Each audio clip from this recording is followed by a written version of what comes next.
धर्मनिरपेक्ष राष्ट्र न हो सकता है, न होना चाहिए, न कभी हुआ है। इस देश की आजादी हजारों वर्षों तक ये गुलाम रहा। इस देश को आजाद करवाने के लिए, और मैं तो ये कहता हूं कि ये देश केवल गुलाम नहीं रहा, इस देश का इतिहास गुलामी का इतिहास नहीं, इस देश का इतिहास गुलामी के विरुद्ध संघर्ष का इतिहास है। जहां आक्रमणकारी सिकंदर है वहां पोरस भी है,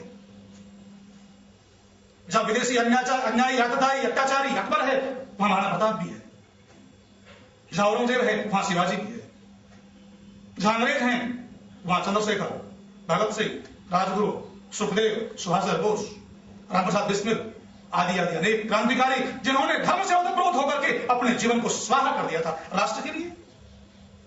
इन क्रांतिकारियों के हृदयों में धर्म ओतप्रोत न होता तो राष्ट्र कैसे आजाद होता?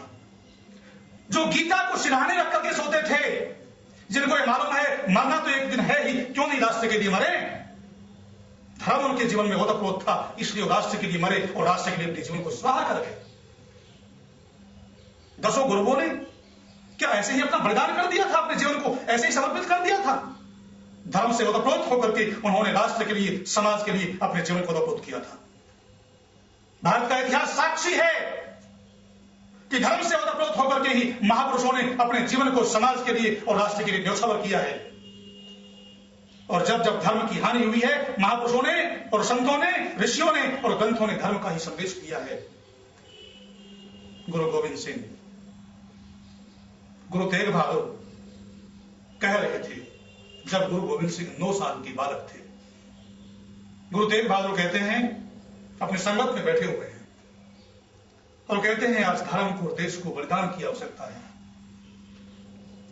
9 साल का बालक गुरु गोविंद सिंह, गोविंद राय उस समय का बालक, कह रहा है कि पिताजी आप कह रहे हैं कि धर्म और देश किसी महापुरुष का बलिदान मांगता है, तो आपसे बढ़कर महापुरुष कौन हो सकता है? इस समय हिंदू धर्म में, सनातन धर्म में क्या अभिप्राय था? आप ही अपना बलिदान दीजिए। इतिहास साक्षी है, गुरु गोविंद सिंह ने धर्म से ओतप्रोत होकर के सनातन धर्म की रक्षा के लिए अपने जीवन को आहुत कर दिया, अपने जीवन को बलिदान कर दिया, अपने पिता को बलि दे दिया। गुरु गोविंद सिंह ने धर्म से ओतप्रोत होकर के, क्योंकि धर्म के संस्कार उनको घुट्टी में मिले थे। अब गुरु गोविंद सिंह अपने 4 बेटों को भी बलिदान कर देते, धर्म से ओतप्रोत होकर के, धर्म के जीवन को अपने में धारण करके, अपने जीवन में धारण करके। अपने 4 बेटों, 2 बेटे युद्ध में मारे गए और 2 बेटे जिंदा दीवारों में चिनवा दिए गए। और उसके बाद स्वयं भी धर्म से ओतप्रोत होकर के धर्म के लिए अपने आप को बलिदान कर देते हैं। दुनिया के इतिहास में, केवल भारत के इतिहास में ही नहीं, दुनिया के इतिहास में ऐसा कोई व्यक्तित्व तो नहीं मिलेगा, आज तक नहीं हुआ है और आगे भी होने की संभावना नहीं है, जिसने धर्म से ओतप्रोत होकर के पहले अपने पिता को बलिदान किया, उसके बाद अपने 4 पुत्रों को बलिदान कर दिया और उसके बाद स्वयं भी धर्म की वेदी पर स्वाहा हो गए, बलि हो गए। कैसे? राष्ट्र के प्रति, राष्ट्र की भक्ति इतनी उनमें कैसे आई? क्योंकि धर्म से ओतप्रोत थे।